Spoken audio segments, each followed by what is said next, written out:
Hello again, everyone, and welcome back to Reddit Aliens. I'm John, and as always, thank you so much for being here. Good topic? Let's do it. What are some first-hand encounters you've had with strange phenomena? Please remember to like, share, and subscribe. My déjà vu. In the 9th grade, I sat in my English class waiting for the lesson to begin. My teacher always liked to take 10 minutes at the beginning of class to just talk about everything and anything. So this one particular day, he begins with the story of his friend, who was supposed to be on a flight, but was cancelled at the last minute when he had a dream of a plane crash. The small plane took off without him and later crashed. He then told us a story about a robbery that had occurred at his house a few years prior. He said he woke up in the middle of the night when he heard footsteps in the hallway. He picked up his baseball bat named Charlene, which he kept by the bedside by his bed, and when the crook opened the bedroom door, my teacher shattered his forearm with the baseball bat. After he was done telling us these stories, he began his lecture, but was immediately interrupted by a seagull smacking into the window of our classroom.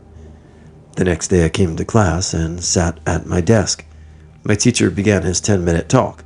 He started with the story of his friend who had a dream of a plane crash. I put up my hand halfway through the story, realizing that I'd heard this before, and the teacher must have forgotten what he had told us already. But as I'm telling him that he told us this story, my classmates look at me and say, "No, he didn't." So my teacher finishes his story, and the segues into his next story about a robbery that had occurred at his house a few years prior. This time I beat him to the punchline and said, "You told us this yesterday. You break the guy's arm with a baseball bat." Again, my classmates look at me, and one guy tells me to shut up. My teacher says, "Well, yeah, I broke the guy's arm with a baseball bat. Did I tell you already?" I tell him he told us yesterday, and that his baseball bat is named Charlene. He's baffled. I know the name of his bat, but, again, everyone seems to deny that he ever told us this. I can't believe what is going on. I begin to laugh, thinking I'm going crazy. So I say, "No, watch. That seagull is going to hit our window in the next 2 minutes. Of course, nobody believes me, and this punk tells me to lay off the crack pipe. The class settles down, and my teacher starts his lesson. 5 seconds later, a seagull hits the window. TLDR, I predicted and announced the future. Once I was driving to work, suddenly I blurted out Fondulac, which I've subsequently found is a place in Wisconsin. This took me by surprise because I'm not prone to blurting out obscure place names while driving. That evening I was driving home doing 80 in the passing lane. I was passing a trailer truck, got halfway up the trailer, and on the trailer right in the middle of it says Fondulac, which took me so much by surprise that I hit the brakes to make sure I wasn't seeing things. As I look at the truck, something happened in lane 1, and the truck swerved hard over into my lane. Because I had already braked, I was able to avoid narrowly being run off the road and crushed. Who knows? By the truck as it ran into my lane. Fondulac, true story, no witnesses. I was about 9 years old and was at an open house with my mom, who was a real estate agent. This was a huge house, 6,000 square feet. Anyway, my mom was turning off all the lights upstairs while I waited for her in the kitchen. I went to grab a glass of water, drank it all, and put it on the counter. I then realized how silent it was in the house. I looked down at the glass and saw it fly across the counter and shatter on the wall next to it. At this point, I shat bricks, yelling, "Mommy," and went running up the stairs. I did not leave her side or even stay in that house again after dark. Some people believe me, and some people don't. I don't give a shit. I can still remember how heavy the silence felt, and that glass shattering made my mind kick into overdrive. In 2003, both my wife and I saw what looked like blood or red KoolAid on our bed sheets. My wife called me in from the other room. We both saw it. I jumped on the bed and was looking at it closely. It looked like wet ink or blood. I couldn't tell what it was from. Literally seconds later, the red stuff disappeared. We both saw it, so it wasn't like my brain was going haywire. There's powerful shit going on in this universe that we are so blindingly unaware of. I worked in a pub in Brighton, UK. It's an old church. We had ghost hunters come in to make a video, and they found nothing. The stories were always around, but no one saw anything. Then I spoke to my boss about it. He said he sees ghosts frequently.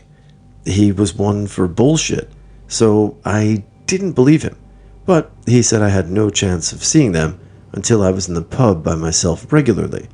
So fast forward 6 months, it's summer, and I've gone full time. Setting up the pub, and I see a ghost, a woman in a Victorian clothing, strolling down the stairs. A couple of days later, I see a face looking down on me from the balcony. It's strange, but I didn't even think of being afraid. My rationale is that if they have to be comfortable with you being around before they show themselves, then they can't be so bad.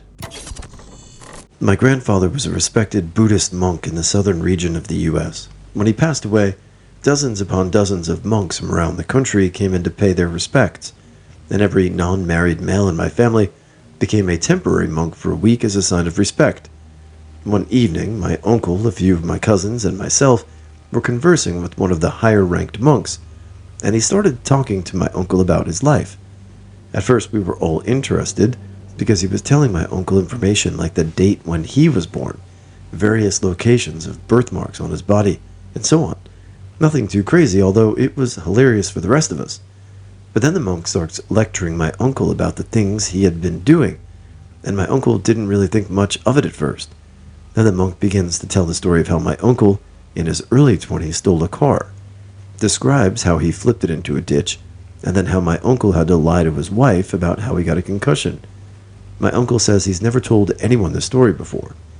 The monk proceeds to do this to all of us. We had never met this particular monk before, and it was amazing that he was not only nailing exact birth dates. I was probably 16 or 17, so I didn't have any crazy secrets like my uncle, but the monk did tell everyone exactly where I hid my money, which I thought at the time was a spot no one would ever find. Also, I don't believe in superstition, ghosts, voodoo, etc. I was living in Manhattan and unemployed, and money was getting really tight. I'd been taking a nap on a Saturday afternoon and had a dream in which my father and I were walking down a country road, Andy and Opie style. In my dream, my dad said something to me, which was financial advice, which was very strange because my father never said anything to me while he was alive, like how to throw a ball or be a man, much less how to deal with money. I woke from the dream and was hungry. There was no food in the apartment, so I went downstairs to the bodega across the street and got something to eat. As I'm walking back to my building, I see that there are a few pieces of mail dropped on the sidewalk. I pick them up and very quickly take them up to my apartment, hoping no one saw me pick up what was obviously not mine. I get back to my apartment and can tell that one of the envelopes contains a credit card.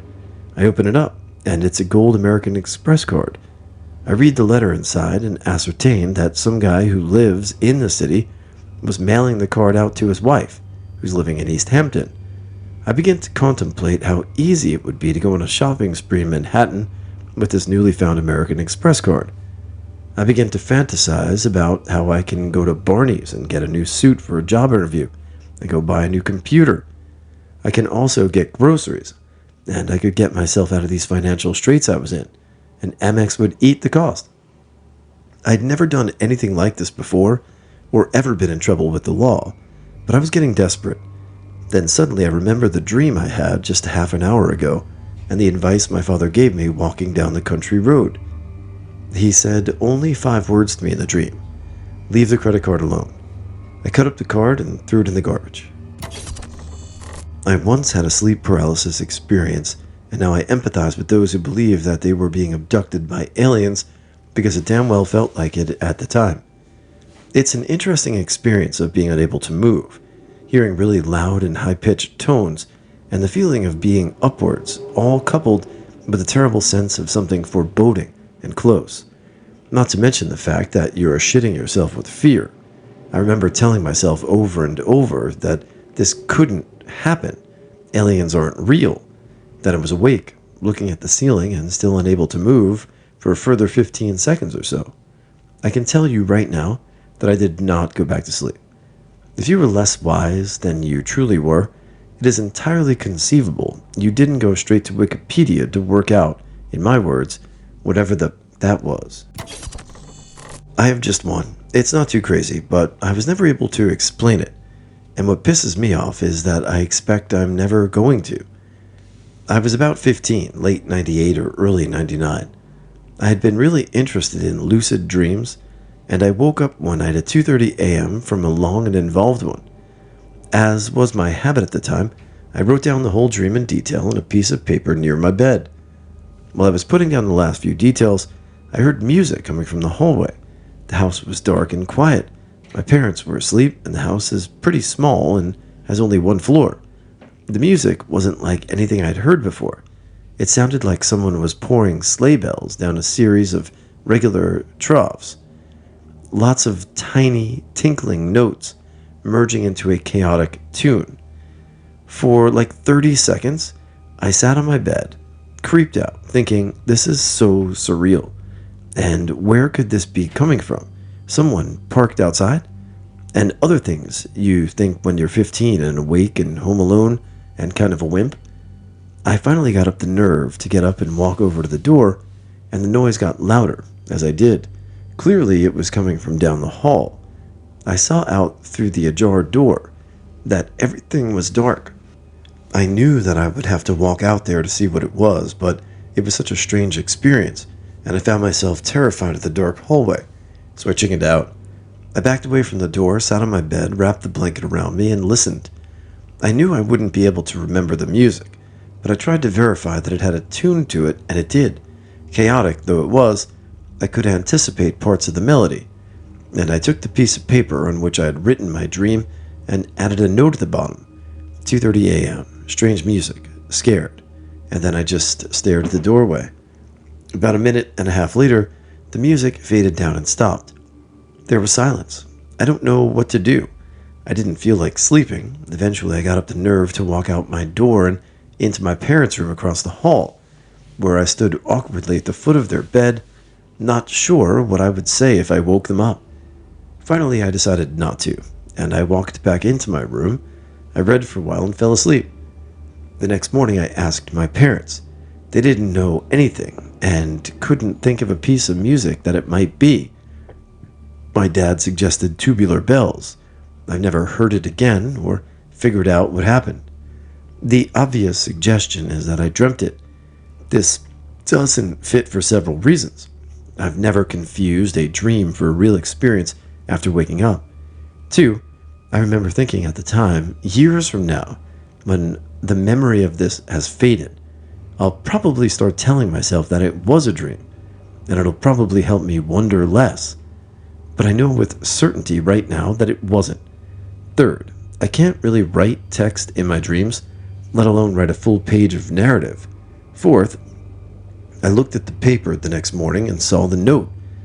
I wish I could find that paper again, but my room was always a mess of stacks of paper, and sometime in the next few years it vanished. I don't expect anyone to figure this out. I don't expect to ever find an answer, and I don't think this was anything supernatural. The lesson here, and the reason I retell this story, is this. Forget what the horror movies teach you.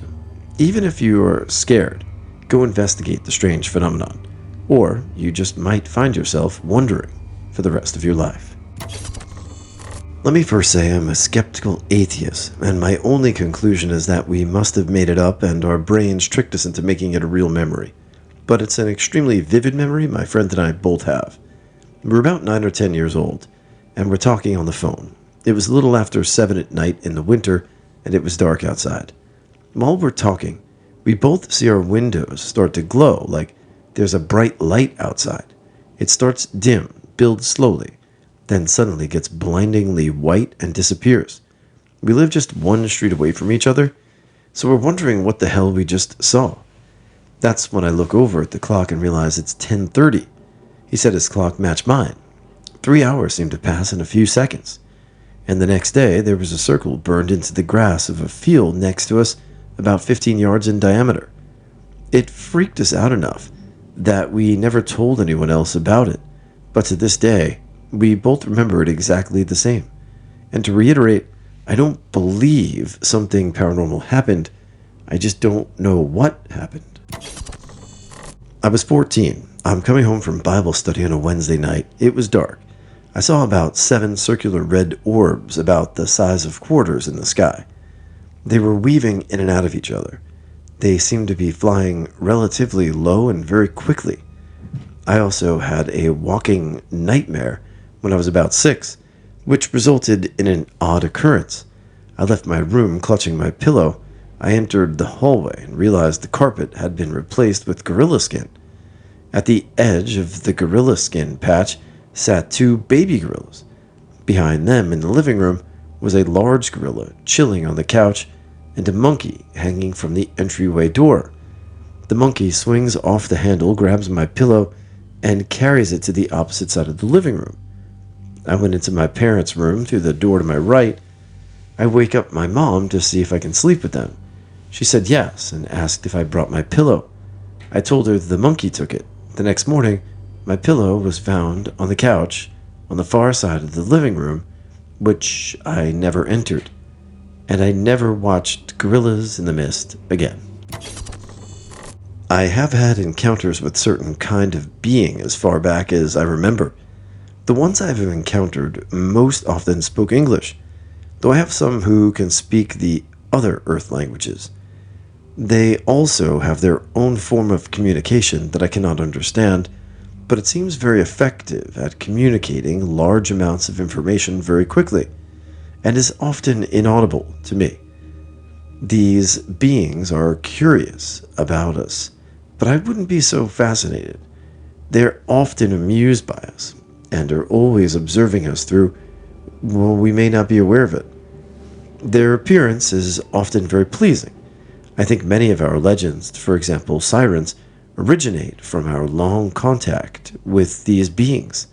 In fact, when I am around them, I look nowhere else but at them. Strangely, this seems to please many of them. Having had many conversations with these beings, I am forced to conclude that they have a logical fear superior to our own. I have often tried and always failed to follow the paths of the reasoning. Strangely, when I tell them that what they are saying is illogical, they seem to take offense. But what are we going to do? I mean, we can't live with them. We can't live without them. Now I'm off to tell my wife that I think she's an alien.